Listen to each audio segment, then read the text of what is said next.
মায়াবতী চলে গেল। প্রজ্জ্বল সিগারেটটা হাতে নিয়ে পাথরের মতো চুপ করে দাঁড়িয়ে রইল অনেকক্ষণ। তারপর হঠাৎ খেয়াল হতেই সিগারেটটা ছুঁড়ে ফেলে দিয়ে ইন্সপেকশন বাংলোয় ঢুকল। বারান্দা পার হয়ে ঘরে ঢুকতে গিয়েই মণিমালার সঙ্গে দেখা, একেবারে মুখোমুখি।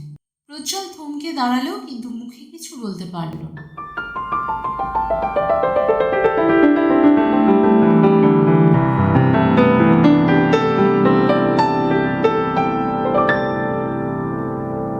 শুভ সন্ধ্যা বন্ধুরা, আপনাদের সকলকে আমার চ্যানেল প্রচেষ্টা রেবায় আবারও স্বাগত। বন্ধুরা, আজ প্রচেষ্টার এবার নিবেদন লেখক নিমাই ভট্টাচার্যের লেখা একটি ছোট গল্প রবিবার। আসুন তাহলে শুনে নেওয়া যাক আমার আজকের নিবেদন।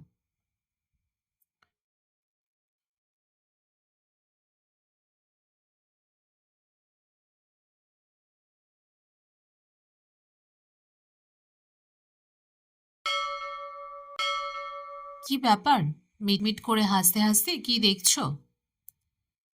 দেখছি আর ভাবছি। কি দেখছো আর কি ভাবছো? অনেক কিছু। দরজার গোড়ায় দাঁড়িয়ে দাঁড়িয়ে শুধু দেখবে আর ভাববে, কথা বলবে না? বলবো বলেই তো এসেছি। কিন্তু কিন্তু কি? ভাবছি তুমি বলবো নাকি আপনি বলবো। চমৎকার। প্রজ্জ্বল হাসতে হাসতে জিজ্ঞাসা করল, আগে কি বলতে? আগে তো তুমি বলতাম, কিন্তু তুমি তো আর সেই আগের তুমি নেই। কেন? আমি কি পাল্টে গেছি? প্রজ্জ্বল সোজাসুজি মায়া বৌদির দিকে তাকিয়ে হাসি মুখে বলল, নাকি ভালো চাকরি করছি বলে তুমি বলতে দ্বিধা হচ্ছে? এবার মায়া বৌদিও চোখ তুলে তাকায়, বলে, তুমি হঠাৎ করে এত বড় হয়ে গেছো যে আমাদের মতো সাধারণ মানুষের দ্বিধা হওয়া স্বাভাবিক, তাই নাকি? নিশ্চয়ই। এখন খুব বড় হয়ে গেছি, আর আগে বুঝি খুব ছোট ছিলাম? তা তো বলছি না, তবে তুমি যে এখন অনেক বড় হয়েছো তা তো ঠিক। তার জন্য তোমার সংকোচ বোধ করার কি কারণ ঘটল? আমি যাই হই, তুমি তো আমার বৌদিই আছো। মায়াবতী জানত প্রজ্জ্বল বড় হলেও পাল্টাতে পারে না, পাল্টাবে না। তবুও দ্বিধা এসেছিল, আসাটা স্বাভাবিক।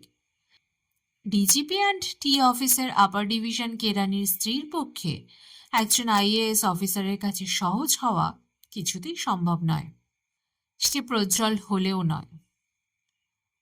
প্রজ্জ্বলের কথায় মায়াবতী খুশি হয়। মামি দুহাতে 2 কাপ চা নিয়ে ঘরে ঢুকতে গিয়েই মায়াবতীকে দরজার গোড়ায় দাঁড়িয়ে থাকতে দেখে জিজ্ঞেস করল, কি রে মায়া, দাঁড়িয়ে আছিস কেন? মায়াবতী কিছু বলার আগেই প্রজ্জ্বল হাসতে হাসতে বলল, জানো মামি, মায়াবতী পুজোর সময় থিয়েটার করবে বলে এখন থেকেই রিহার্সাল দিচ্ছে। সেন্টার টেবিলে চায়ের কাপ নামিয়ে রেখে মামি অবাক হয়ে জিজ্ঞাসা করল, তার মানে? আমি আমার অন্ন ধ্বংস করে ভালো চাকরি পেয়েছি বলে মায়াবতী আমাকে তুমি বলতে ভরসা পাচ্ছে না। প্রজ্জ্বল মায়াবতীর দিকে তাকিয়ে হাসতে হাসতে কথাগুলো বলল। এবার মামিও হাসে। তোর কি মাথা খারাপ হয়েছে মায়া? মনা আইএএস হয়েছে বলে কি আমি মামি নেই, নাকি তুই বৌদি নেই? মামি আর কথা না বলে রান্নাঘরে চলে গেল। মামা বাথরুমে বেরুলেই খেতে বসবেন। 8:40 হয়ে গেছে। মামি চলে যেতেই প্রজ্জ্বল উঠে গিয়ে মায়াবতীর হাত ধরে এনে পাশে বসালো। নাও চা খাও। খাচ্ছি। চা খেতে খেতে প্রজ্জ্বল জিজ্ঞাসা করল, বলো কি ব্যাপার? শুনলাম তুমি এসেছো। তাছাড়া কদিন থাকছো বলে একটা কথা বলতে এসেছিলাম। কি কথা? সামনের শনিবার দিল্লিতে থাকবে? শনিবার আছি, তবে রবিবার সকালেই চলে যাবার কথা। এই শনিবার তো সেকেন্ড স্যাটারডে, আমরা সবাই পিকনিকে যাচ্ছি, তুমি যাবে? এই রামকৃষ্ণপুরমের মামার বাড়িতে কটা বছর থাকার সময় প্রজ্জ্বল তখন প্রত্যেকটা পিকনিকে গেছে, আনন্দ করেছে, দারুণ আনন্দ করেছে। প্রথমবার যেতে চায়নি, তখন কলকাতা থেকেও নতুন এসেছে। পাড়ার সবার সঙ্গে পরিচয় হয়নি, ঘনিষ্ঠতা তো দূরের কথা। প্রজ্জ্বল ভেবেছিল পিকনিকে গিয়ে চুপচাপ একলা একলা কাটাবার চাইতে বাড়িতে থাকাই ভালো, কিন্তু পারেনি, যেতে হয়েছিল। মামা মামি এইসব ব্যাপারে সবার চাইতে বেশি উৎসাহী। মামির কাছেই পাড়ার সবাই চাঁদা জমা দিচ্ছিলেন। মামা মামির কথা ফেলতে পারেনি। প্রজ্জ্বল নতুন হলেও পিকনিকে গিয়েছিল। প্রজ্জ্বলের মামা মামি দুজনেই বড় ভালো মানুষ, মনটা বড় উদার।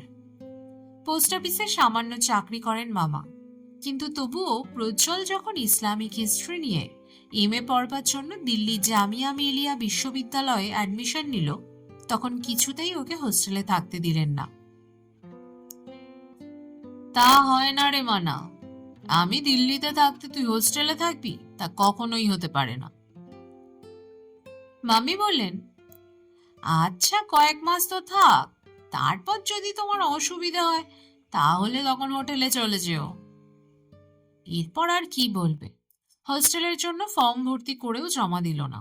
রামকৃষ্ণপুরমে মামার ফ্ল্যাটে থেকেই জামিয়া মিলিয়াতে পড়তে লাগলো। এ মামা কিন্তু ওর আপন মামা নয়, মায়ের মাস্তুতো ভাই। তবে আপন মামা না থাকায় এই মামার সঙ্গে প্রজ্জ্বলদের সম্পর্ক বরাবরই বড় নিবিড়। কলকাতা সিটিওতে ছিলেন তখন প্রত্যেকবার প্রজ্জ্বলের মার কাছে ভাইফোঁটা নিয়েছেন। দিল্লিতে আসার পরও যোগাযোগ বিচ্ছিন্ন হয়নি।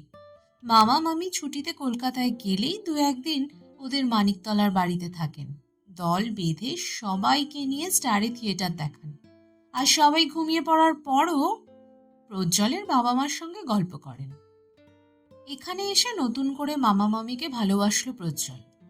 রামকৃষ্ণপুরমে সেক্টর 6 মানেই ডাক, তার বিভাগের সাধারণ কর্মচারীদের আবাসভূমি, ছোট ছোট দুখানা ঘরের ফ্ল্যাট। তা হোক, ওই দুখানা ঘরের ফ্ল্যাটেই মামা মামি সারা পাড়ার সবাইকে টেনে আনেন। গোড়াবাবু তো কথায় কথায় বলেন, দাসদার ধর্মশালা থাকতে রিহার্সাল দেবার জায়গা নিয়ে এত আলোচনা করার কি দরকার। মামি পেটে ধরেছেন একটি মেয়ে, কিন্তু সারা পাড়ার সব বাচ্চাদের হাসি মুখে কোলে তুলে নেন। বিশ্বাসের ফুটফুটে দুটো বাচ্চা তো প্রায় সারা দিন মামির কাছে থাকে। বিনা বৌদির বড় বাচ্চাটা 1.5 বছর হতে না হতেই তিনি আবার বাচ্চা হওয়ার জন্য সফদরজং হাসপাতালের 3 তলার কোণার ঘরে আশ্রয় নিলেন। বড় বাচ্চাটা তখন মামির কাছে বেশ কাটিয়ে নিল 3 সপ্তাহ। উষা বৌদির স্বামী নতুন স্কুটার কিনলেন। রোজ অফিস থেকে ফিরে একবার বউকে নিয়ে না বেড়াতে বেরুলে তার মন ভরে না। অথচ ছেলেটা স্কুটারের আওয়াজ শুনলেই ভয়ে চিৎকার শুরু করে। কিন্তু তার জন্য তাদের সান্ধ্য অভিসার বন্ধ হলো না। মামি তো আছেন। 2-4 দিন বাপ্পাকে রাখার পরই মামি ওর মাকে বললেন, হ্যাঁ রে উষা, ছেলেটাকে একটা কুমারেশ খাওয়াতো। প্রথম প্রথম প্রজ্জ্বল দারুণ অস্বস্তি বোধ করত। এত লোকজন, বাচ্চা কাচ্চার হইচই তো ও কোনোদিন সহ্য করেনি। কিন্তু আস্তে আস্তে ভালো লাগলো। বিশ্বাস তার স্ত্রী চমৎকার ঘুগনি করতে পারেন। বিশ্বাস বৌদি সে ঘুগনি এ বাড়িতে না পাঠিয়ে নিজের স্বামীকেও দেবেন না। গোড়াবাবুর মা এই দিল্লিতে এসেও সারা শীতকাল পিঠে পায়েস না বানিয়ে শান্তি পান না। মামা মামির পুণ্যের জোরে প্রজ্জ্বল সারা শীতকাল পিঠে পায়েস খেয়েছে। শনিবার রবিবার বিকেলে চায়ের সঙ্গে সিঙ্গারা পেলেই প্রজ্জ্বল বুঝতো সুনীল দাস স্ত্রী তত্ত্ব পাঠিয়েছেন। এই মামা মামির জন্যই প্রথমবার পিকনিকে গিয়েছিল। একদল অপরিচিত মানুষের সঙ্গে গিয়েও মন ভরে গিয়েছিল প্রজ্জ্বলের। তারপর থেকে প্রত্যেকবারই গিয়েছে, মামা মামির তাগিদে নয়, নিজের আগ্রহেই গিয়েছে। এই মায়া বৌদির সঙ্গে তো পিকনিকে গিয়েই ওর প্রথম আলাপ। পিকনিকের কথা শুনতেই প্রজ্জ্বলের মনে অনেক দিনের অনেক মিষ্টি ছবি ফুটে উঠল। প্রজ্জ্বল খুশি হয়ে বলল, এবার কোথায় যাচ্ছ? দাসনায়। দাসনায় আগে পিকনিক হয়নি? না। সবাই যাচ্ছে? হ্যাঁ। প্রজ্জ্বল একটু ভেবে বলল, কিন্তু বৌদি বৌদি, আমি কি শনিবারে যেতে পারবো? কেন? সেকেন্ড স্যাটারডে তো সব বন্ধ। তবুও আমাদের মিটিং বোধহয় চলবে। যাই হোক, একটু চেষ্টা করো। তুমি গেলে সবাই খুশি হবে।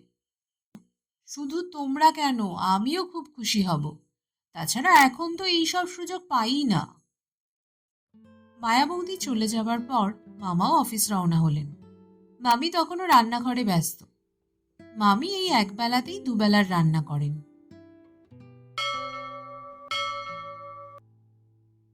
প্রজ্জ্বল বাইরের ঘরে জানালার ধারে বসে দূরের কুতুব মিনার দেখতে পেয়েই ওর মনে পড়ল আগেকার কত কথা, কত স্মৃতি। সেবার কুতুব মিনারের পিছন দিকের পাহাড়ের ওপরে পিকনিক হচ্ছিল। সুনীলবাবু আর গোড়াবাবু মাংস রাঁধতে ব্যস্ত, আর সবাই বসে আড্ডা দিচ্ছিলেন। হঠাৎ বিশ্বাসদা বললেন, জয়া, দু একটা গান শোনাও তো। সঙ্গে সঙ্গেই অনেকেই বললেন, হ্যাঁ হ্যাঁ জয়া, গান শোনাও, গান শোনাও। এতদিন পর প্রজ্জ্বলের ঠিক মনে নেই, তবে বোধহয় ৩-৪টে গান গেয়েছিল। তার মধ্যে একটা রবীন্দ্রসঙ্গীতের গান, বাকিগুলো বাংলা সিনেমার গান।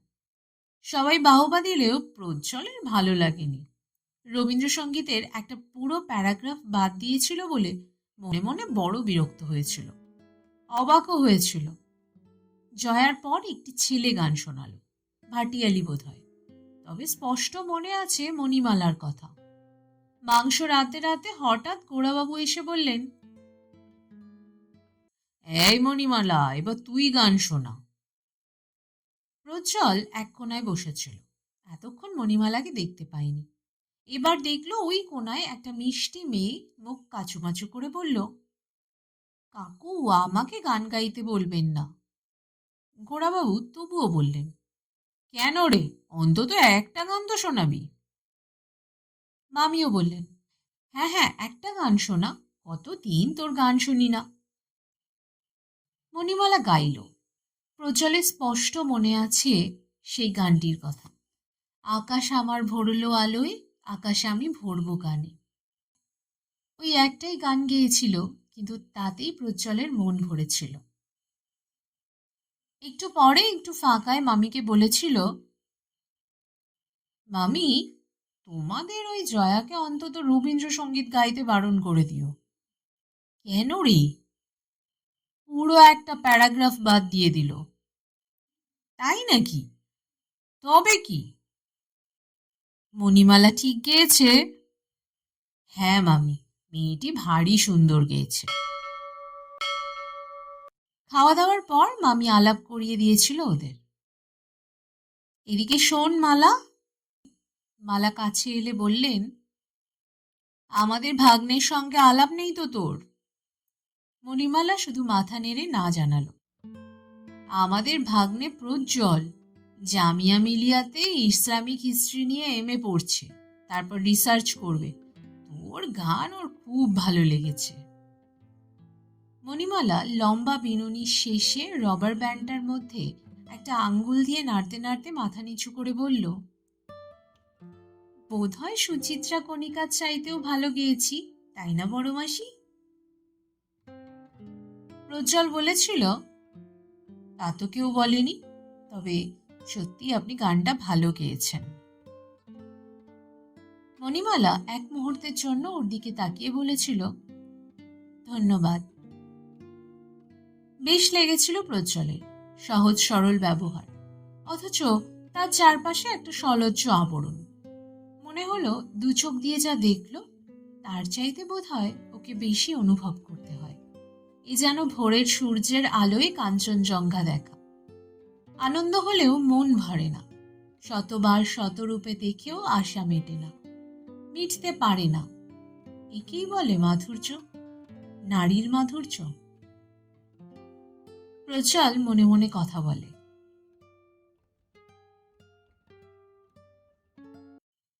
মামা মামির সংসারে থেকে একদল সাধারণ মানুষের মধ্যেও কেমন যেন একটু অসাধারণত্বের স্বাদ পায় প্রজ্জ্বল। তবু বড়ি দিয়ে পালঙের তরকারি পাঠিয়ে দেন মণিমালার মা। কলকাতা থেকে এক শিশি কাসুন্দি এলেও ভাগাভাগি হয় সবার মধ্যে।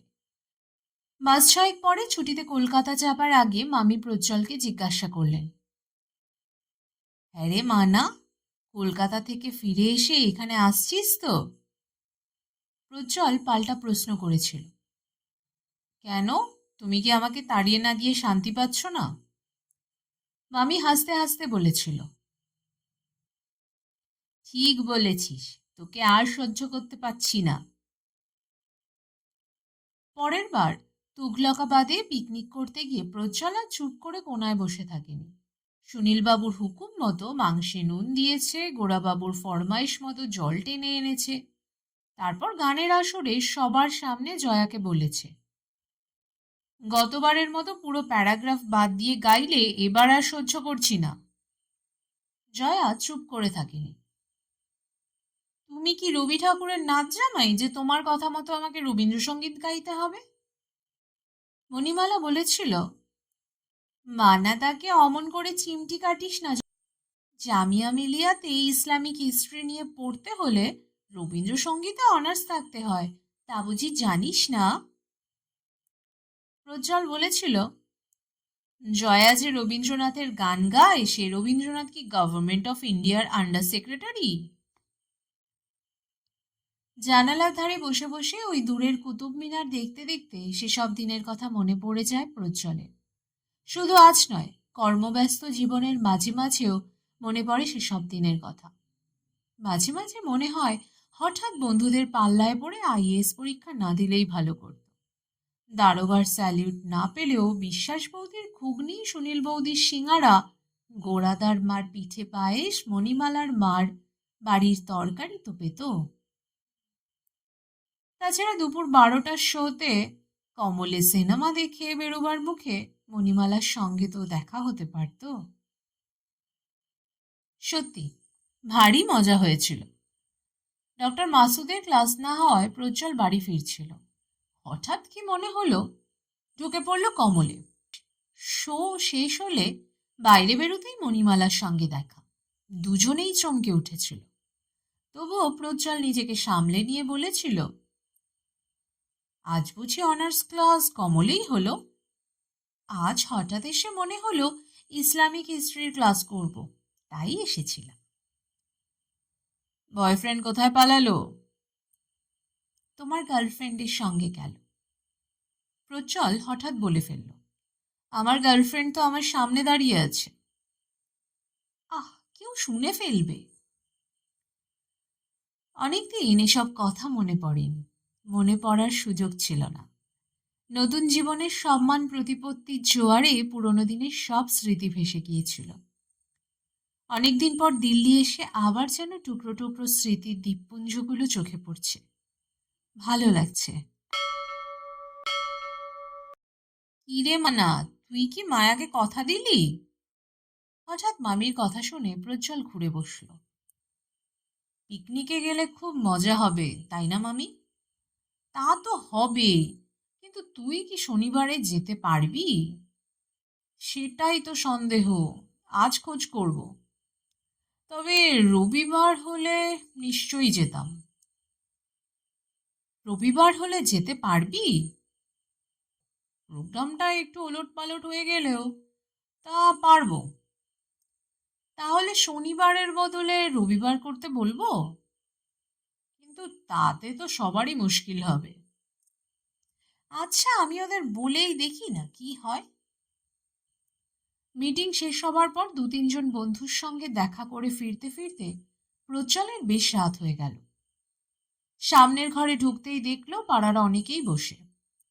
গোড়াবাবু, সুনীলবাবু, বিশ্বাসবাবু, আরও 2-3 জন, মামা মামিও। প্রজ্জ্বলকে দেখেই মামি বললেন,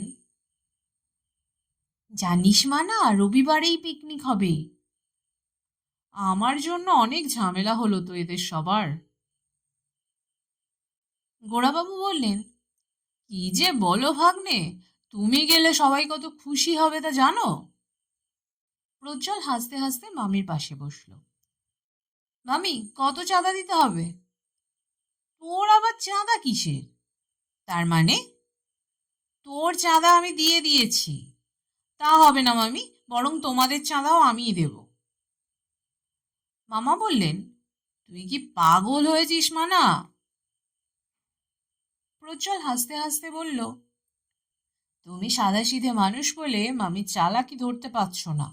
মামি ভাবছে আমার কাছ থেকে চাঁদা নিলে ভালো শাড়িটা আর বাগাতে পারবে না। মামি সঙ্গে সঙ্গে প্রজ্জ্বলের পিঠে একটা চড় মেরে বললেন, তুই কি ভেবেছিস আমি তোর মতো ঘুষখোর আইএস? কেন শাক দিয়ে মাছ ঢাকার চেষ্টা করছো? বলো কত চাঁদা দিতে হবে? মধ্যস্থতা করলেন গোড়াবাবু। না বৌদি, এবার আর তোমরা চাঁদা দেবে না। ভাগ নেই তোমাদের চাঁদা দেবে। নট অনলি দ্যাট, তুমি নতুন শাড়ি পরে পিকনিকে যাবে। প্রজ্জ্বল আবার হাসে। জাজমেন্টে ফাঁক থেকে গেল গোড়াদা। কেন, কি ফাঁক থাকলো? আমি শাড়ি কিনে দেবো ঠিকই, কিন্তু সায়া ব্লাউজ মামি মামার গ্যাড়া মারা টাকা দিয়েই কিনবে। মামা হো হো করে হেসে উঠলেন। রবিবার। বাইরের ঘরের বেড কাম সোফায় উপুর হয়ে শুয়ে প্রজ্জ্বল তখনও বোধহয় স্বপ্ন দেখছিল। মামি চায়ের কাপ সেন্টার টেবিলে রেখে ডাক দিলেন, এই মানা ওঠ, 6টা বাজে। প্রজ্জ্বল অঘুরে ঘুমোচ্ছে, উঠল না। মামি এবার ওর গায়ে হাত দিয়ে ডাকলেন, মানা উঠবি না, চা ঠান্ডা হয়ে যাচ্ছে। আস্তে আস্তে চোখ মেলল প্রজ্জ্বল, ঘুরে দেখল মামি। কি ব্যাপার, ডাকছো কেন? ওঠ, চা ঠান্ডা হয়ে যাচ্ছে। হ্যাঁ হ্যাঁ উঠছি। মামা উঠেছেন? হ্যাঁ, ও বাথরুমে। এত ভোরে? 7টায় বাস ছাড়বে যে। ও তাই নাকি? এখন কটা বাজে? 6:15 হবে। প্রজ্জ্বল চায়ের কাপ তুলে নিতেই মামি বললেন, তোর মামা বেরুলেই বাথরুমে যাবি, দেরি করিস না। না না। 7টায় না, বাস ছাড়তে ছাড়তে প্রায় 8টা হলো। প্রত্যেকবারই এমন হয়, এর চাইতে আগে যাওয়া সম্ভব নয়। বাস ছাড়ার সময় সুনীলবাবু বললেন, রওনা হতে বড্ড দেরি হয়ে গেল, মাংসটা খারাপ না হয়ে যায়। গোড়াবাবু সঙ্গে সঙ্গে বলে উঠলেন, তোর কি মাথা খারাপ হয়েছে?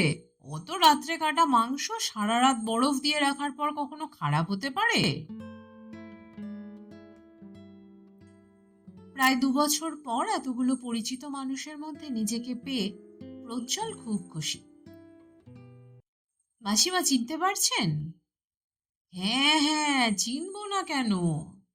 বলুন তো আমি কে? কে আবার, তুমি তো মানা। মানিকদা কেমন আছেন? ভালো। আপনাদের খবর ভালো তো? এমনি ভালোই, তবে তখনকার মতো হই হুল্লোড় করার সুযোগ তো আর পাই না। মানিকদা হেসে বললেন, এখন আপনি এত বড় হয়ে গিয়েছেন যে সেসব ফ্রিডম এনজয় করা অসম্ভব। প্রজ্জ্বলও হাসে, কিন্তু বয়স তো 26, মন যে মানে না। কিছুতেই নিজের জায়গায় বসে থাকতে পারছে না প্রজ্জ্বল, প্রত্যেকটা সিটের কাছে দাঁড়িয়ে কথা বলছে। আরে জয়া, কেমন আছো? ভালো। তাহলে চিনতে পেরেছেন? চিনতে পারবো না কেন? অনেকে পারে না। আমি তো অনেক না, আমি সামান্য একজন। জয়া হাসে, কথা বলে না। হাসছো যে? দেখছি এত বড় অফিসার হয়েও কথাবার্তার ধরন বদলায়নি। বদলালে বুঝি খুশি হতে? আরে মায়া বৌদি, তোমাকেই খুঁজছিলাম। কেন? তুমি পিকনিকে যাচ্ছ, অথচ চাঁদাটা তো এখনো দিলে না। এমন ঘুষ খাবার হ্যাবিট হয়েছে যে পিকনিকে চাঁদা পর্যন্ত পকেটে পুরতে শুরু করছে। রিং রোড দিয়ে বাস ছুটে যমুনা ব্রিজ পার হলো। মামি বিশ্বাস তার ছোট ছেলেটাকে কোলে নিয়ে বলছেন, ওই দেখ উঠ। প্রজ্জ্বলকে দেখে মামি বললেন, কি রে, তুই ঘুরে ঘুরেই বেড়াবি, বসবি না? রোজই তো বসে বসে কাটাই। প্রজ্জ্বল আরেকটু এগিয়ে যায়। কি মণিমালা, এখানে লুকিয়ে রয়েছো? বড় বড় চোখ দুটো তুলে এক মুহূর্তের জন্য প্রজ্জ্বলকে দেখেই মণিমালা দৃষ্টি ঘুরিয়ে নিল। একটু হাসল, একটু যেন শুকনো হাসি। লুকিয়ে রয়েছি কোথায়? এতদিন পর দিল্লি এলাম, অথচ একবারও খোঁজ খবর নিলে না। আমি জানতাম না যে আপনি এসেছেন। যাই হোক, আজ কিন্তু অনেক গান শুনবো। আমি আর আজকাল গান গাই না। কেন? ভালো লাগে না। না লাগলেও শোনাতে হবে। দাসনায় পৌঁছেই ফাল্গুনের সেই গানটা শোনাবে। কোন গানটা? সেই যে আকাশ আমার ভরলো আলোয়, আকাশে আমি ভরবো গানে। মণিমালা বিস্মিত হয়। এখনো মনে আছে ওই গানটার কথা? কখন যে হিন্দন নদী পার হয়ে হাপুরের রাস্তায় বাস প্রায় দাসনার কাছাকাছি এসে গেছে তা অনেকেই টের পায়নি। হঠাৎ সুনীলবাবু চিৎকার করে উঠলেন, বাস বাস, ব্রিজকে বাদ ডাইনা টানলে না। ছোট্ট একটা ব্রিজ পার হয়ে বাস ডান দিকে ঘুরল। ছোট খালের পাড় দিয়ে মাইল খানেক যাবার পর একটা গেটের সামনে বাস থামল। দু তিনজন বাস থেকে নেমে চৌকিদারকে ইরিগেশন ডিপার্টমেন্টের অর্ডার দেখাতেই সে গেট খুলে দিল। ইন্সপেকশন বাংলোটা পুরনো হলেও পরিবেশটা ভারী সুন্দর। সামনে পেছনে বিরাট লন। সামনের দিকে লনের পাশ দিয়েই ইরিগেশন ক্যানাল ধনুকের মতো বেঁকে ঘুরে গেছে। ক্যানালের জল এক জায়গায় উঁচু থেকে নিচুতে পড়ছে, অনেকটা জলপ্রপাতের মতো। পেছন দিকে লনের শেষ সীমায় দুটি কিচেন, তারপর আমবাগান। বাস থেকে সমস্ত মালপত্র নামাবার পরই গোড়াবাবু আর সুনীলবাবু একটা কিচেন দখল করে নিলেন। 5 মিনিটের মধ্যে ইটের উনুন তৈরি হলো। তারপর কাঠে কেরোসিন তেল ঢেলে আগুন জ্বালানো হলো। এক উনুনে মুগের ডাল ভাজা শুরু হলো, আর অন্যটায় গরম জল চাপানো হলো। পাশের কিচেনে শুরু হলো চা জল খাবারের ব্যবস্থা। কিচেনের খানিকটা দূরে বিরাট লনের মাঝখানে বিরাট বিরাট শতরঞ্জি বিছিয়ে আড্ডা জমেছে মেয়ে পুরুষের। ছোট ছোট ছেলেমেয়েরা আমবাগানে লুকোচুরি খেলছে। প্রজ্জ্বল গোড়াবাবুর পরিচালনায় ও সুনীলবাবুর প্রযোজনায় মাংস মেখে দিয়ে বাইরে গিয়ে দেখল শান্টুবাবুর ক্যারিকেচার দেখতে সবাই মত্ত। প্রজ্জ্বল দাঁড়ালো না। মামা মামির আড়ালে একটা সিগারেট খাবার জন্য ইন্সপেকশন বাংলোয় চলে গেল। সামনের বারান্দায় বিরাট ইজি চেয়ারে এক ভদ্রলোক ঘুমোচ্ছিলেন। ও বারান্দা পার হয়ে ঘরে ঢুকতেই দেখল মণিমালা একটা ইজি চেয়ারে শুয়ে রয়েছে। কি ব্যাপার, তুমি এখানে একলা একলা কি করছো? কিছু না, এমনি একটু শুয়ে আছি। কেন, শরীর খারাপ নাকি? মণিমালা মাথা নেড়ে বলল, ওখানে বড় বেশি হই হুল্লোড় হচ্ছে বলে চলে এলাম। প্রজ্জ্বল একটু অবাক হলো। মণিমালা আগে তো এমন ছিল না। আচ্ছা, তুমি বিশ্রাম করো, আমি যাই। চলে যাবেন কেন? চেয়ারটা টেনে নিয়ে বসুন না। আচ্ছা, তুমি আমাকে আপনি আপনি বলে কথা বলছো কেন বলো তো? কোনো কারণ নেই, এমনিই বলছি। আর আপনি আপনি করবে না, বুঝলে? মণিমালা একটু হাসল। প্রজ্জ্বল খানিকটা দূরে চেয়ারটা টেনে নিয়ে বসে একটা সিগারেট ধরালো। একটা টান দিয়ে মণিমালার দিকে চাইল। তুমি আমাকে ওই গানটা শোনাবে না? সত্যি আজকাল আর গান গাই না। কেন? মণিমালা যেন একটু ভাবে, এক টুকরো মুহূর্তের জন্য। এমনি ভালো লাগে না। কিন্তু ওই গানটা যে না শুনলে শান্তি পাচ্ছি না। কেন, কি ব্যাপার বলুন তো? আবার বলুন তো? মণিমালা হাসে, বোধহয় একটু জোর করে হাসলো। আচ্ছা শুনি, কি ব্যাপার? কি আর ব্যাপার, তোমার ওই গানটা আমার ভীষণ ভালো লেগেছিল। এতদিন পর্যন্ত মনে আছে? আরো কি কি মনে আছে শুনবে? মণিমালা আবার হাসে, বোধহয় অতীত দিনের স্মৃতি রোমন্থন করতে ভালোই লাগে। উত্তরের অপেক্ষা না করে প্রজ্জ্বল বলল, কমলে সিনেমা দেখার কথা মনে আছে? তাছাড়া দোলের দিন কি কাণ্ডটাই না হয়েছিল। বিশেষ কিছুই না, পুরোনো দিনের ছোট্ট ছোট্ট কয়েকটা মিষ্টি স্মৃতির টুকরো। তবু ভাবতে গিয়ে ভালো লাগলো মণিমালার। বোধহয় একটু লজ্জাও পেল। মুখ নিচু করে প্রায় আপন মনে বলল, এখনো সেসব মনে আছে দেখছি। তোমার গানের প্রশংসা করতাম বলে জয়া কি ভীষণ হিংসে করতো তোমাকে?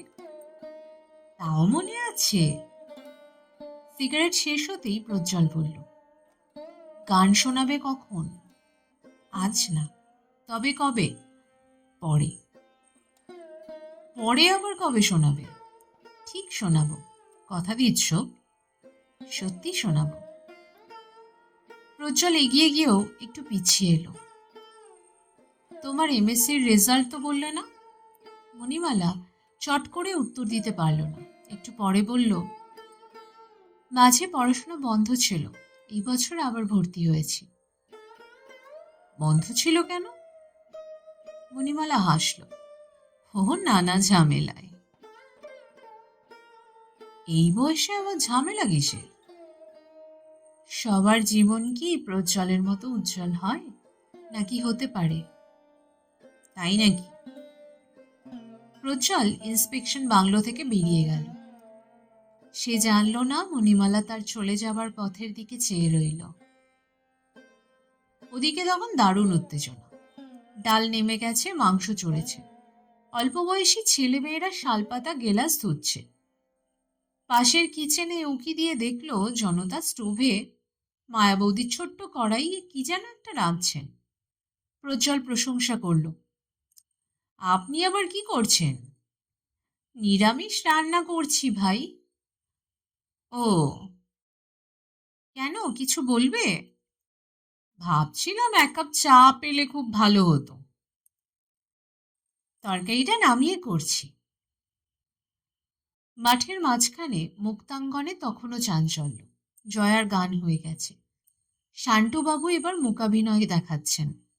আন্ডা বাচ্চা থেকে গোড়াবাবুর ওই বুড়ি বিধবা মা পর্যন্ত হাসছেন। বিশ্বাসের ছেলে দুটো দৌড়ে ক্যানালের দিকে যাচ্ছে দেখে মামি তাদের পিছনে ছুটেছেন। এরই মাঝখানে কিচেন থেকে গোড়াবাবু আর সুনীলবাবুর গলা শোনা যাচ্ছে, আর লঙ্কা দিস না, 15 কিলো মাংসে ওই লঙ্কায় কি হবে রে, আরো লাগবে। তুই পাগলামি করিস না তো, শেষে বাচ্চাগুলো মুখে তুলতে পারবে না। এরই মধ্যে শান্টুবাবু মুখাভিনয় বন্ধ করে পাশের এক খেতে গিয়ে আখ খেয়ে এলেন, আর আসার সময় একটা ছাগল ধরে এনেছেন। গোড়াবাবু, এটাকে রেখে দিন, যদি বাই চান্স মাংস কম পড়ে তাহলে এটাকে একটু ঝোলে ডুবিয়ে সার্ভ করতে পারবেন। সবচাইতে মজা হলো খাওয়ার সময়। যে যেখানে পারলো শালপাতা নিয়ে বসে পড়লো। যারা পরিবেশন করলো তাদের কষ্ট হলো ঠিকই, কিন্তু আনন্দ হলো অপরিসীম। সবার খাওয়া দাওয়ার পর হাঁড়ি কড়া নিয়ে খেতে বসলেন গোড়াবাবু আর মাম। প্রজ্জ্বল ঘুরে বেড়াচ্ছে, ঘোষ বৌদি একটা পান খাওয়ালেন। ঘুরতে ঘুরতে গোড়াবাবুর মার কাছে হাজির হয়ে প্রজ্জ্বল জিজ্ঞাসা করল, মাসিমা, আপনার খাওয়া হয়েছে? আজ তো অমাবস্যা। তাতে কি হলো? আজ তো ভাত টাত কিছু খাই না বাবা। তবে আমি একটু ছানা আর ফল এনেছিলাম, তাতেই আমার হয়ে গেছে। প্রজ্জ্বল যেন শেষের কথাগুলো শুনতে পেল না। নিরামিষ রান্না কার জন্য? কাউকে কিছু বলল না, কিন্তু মনের মধ্যে প্রশ্নটা বারবার উকি দিতে লাগলো। মামা মামির আড়ালে সিগারেট খাবার জন্য ক্যানালের দিকে এগিয়ে যেতেই মায়া বৌদির সঙ্গে দেখা। প্রশ্নটা আর চেপে রাখতে পারল না। আচ্ছা বৌদি, তুমি কার জন্য নিরামিষ রান্না করছিলে? মণিমালার জন্য। প্রজ্জ্বল চমকে উঠল, মণিমালার জন্য? হ্যাঁ, তুমি জানো না কিছু? না তো। ওর বিয়ে তো তুমি দেখে গিয়েছ? না না, আমি তো জানি না ওর বিয়ে হয়েছে। তাই বুঝি? মায়াবতী একটু থমকে বললেন। আর বলো না ভাই, 6 মাসের মধ্যে মেয়েটার সর্বনাশ হলো। বলো কি? হ্যাঁ ভাই, তুমি কিছুই জানতে না? না। মায়া বৌদি চলে গেল। প্রজ্জ্বল সিগারেটটা হাতে নিয়ে পাথরের মতো চুপ করে দাঁড়িয়ে রইল অনেকক্ষণ। তারপর হঠাৎ খেয়াল হতেই সিগারেটটা ছুঁড়ে ফেলে দিয়ে ইন্সপেকশন বাংলোয় ঢুকল। বারান্দা পার হয়ে ঘরে ঢুকতে গিয়েই মণিমালার সঙ্গে দেখা, একেবারে মুখোমুখি। প্রজ্জ্বল থমকে দাঁড়ালেও কিন্তু মুখে কিছু বলতে পারল না। মণিমালাই আগে কথা বলল। কি হলো, অমন করে দাঁড়িয়ে আছেন কেন? মুখ নিচু করে ঠোঁট কামড়াতে কামড়াতে প্রজ্জ্বল তবুও চুপ করে দাঁড়িয়ে রইল। কি হলো, কথা বলছেন না যে? আমি কিছুই জানতাম না মণিমালা। মণিমালা হাসল। জেনে কি হবে? আবার একটু নীরবতা। একটু হাতটা দেবে? কেন? দাও না। আঁচলটা টেনে নিয়ে মণিমালা ডান হাতটা বাড়িয়ে দিতেই দু হাতের মধ্যে ওর হাতটা ধরে বলল, আকাশ আমার ভরলো আলোয়, আকাশ আমি ভরবো গানে। তাড়াতাড়ি হাতটা টেনে নিয়ে মণিমালা বলল, কি পাগলামি করছেন? সময় নেই মণিমালা, কথা দাও। কি কথা দেব? তুমি আমার আকাশ আলোয় আর গানে ভরিয়ে দেবে। তাই কি হয়? হয়। তা হয় না। হয়, নিশ্চয়ই হয়, হতেই হবে। তুমি কথা দিলেই হবে। কিন্তু প্রজ্জ্বল মুহূর্তের জন্য দুহাত দিয়ে ওর মুখখানা তুলে বলল, বোধহয় তোমাকে পাবো বলেই এই পিকনিকে এসেছিলাম, তাই না? মণিমালা দাঁড়িয়ে রইল। প্রজ্জ্বল ঝড়ের বেগে বেরিয়ে গেল।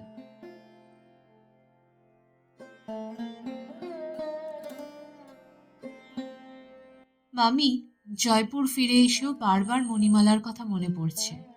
মন্দির আছে, বিগ্রহ আছে, অথচ শুধু পূজারীর অভাবে ওর জীবন এমনভাবে নষ্ট হতে পারে না। আমি আছি, আমি রইলাম। তোমাদের স্নেহের মানা।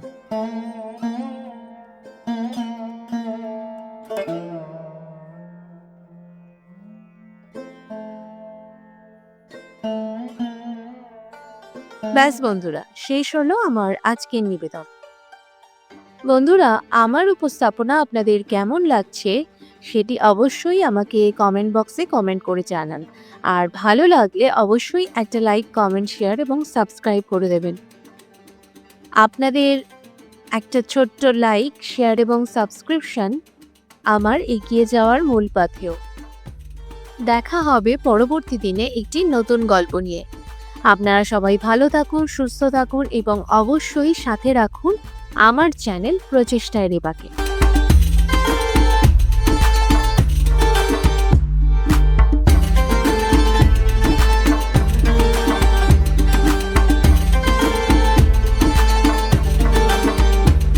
वीडियोस बनाने हैं, फिल्मोरा है ना।